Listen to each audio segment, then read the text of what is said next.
Бизнисите кои поради кризата со коронавирусот воопшто не работат, нема да можат да искористат субвенцијата за минимална плата, предупредува лидерот на опозицијата Христијан Мицкоски. Тој вели дека пакетот економски мерки на владата е огромно разочарување за граѓаните и бизнисот и е далеку од доволен. Мицкоски потенцира дека она што е проблематично е дека субвенцијата од најмногу 14.500 денари месечно по работник ќе се доделува сразмерно на ефективните работни часови.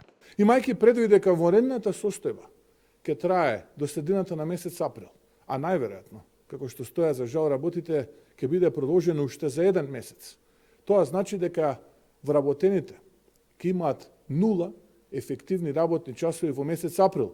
Или тоа ќе значи дека компаниите за кои што работат овие вработени со 0 ефективни работни часови во месец април, ќе не можат воопшто да ја користат оваа поддршка од 14.500 денари. Лидерот на ВМРО ДПМН уште еднаш предложи низ за мерки за што побезбедно справување со оваа ситуација. Побара да се скратат непотребните трошоци на власта, Мицковски бари да се организира состанок кој ќе го водат премиерот и владините функционери од економскиот сектор со гувернерот на Народната банка, каде ќе се разговара за мек трансфер на средства од благајнички записи во државни хартии од вредност.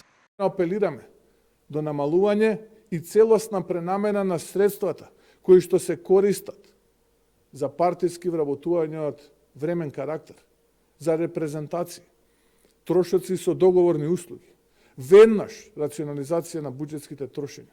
На тој начин ќе обезбедите неколку милиарди денари кои што потоа можете да ги користите за поддршка на буџетот и за поддршка на стопанството.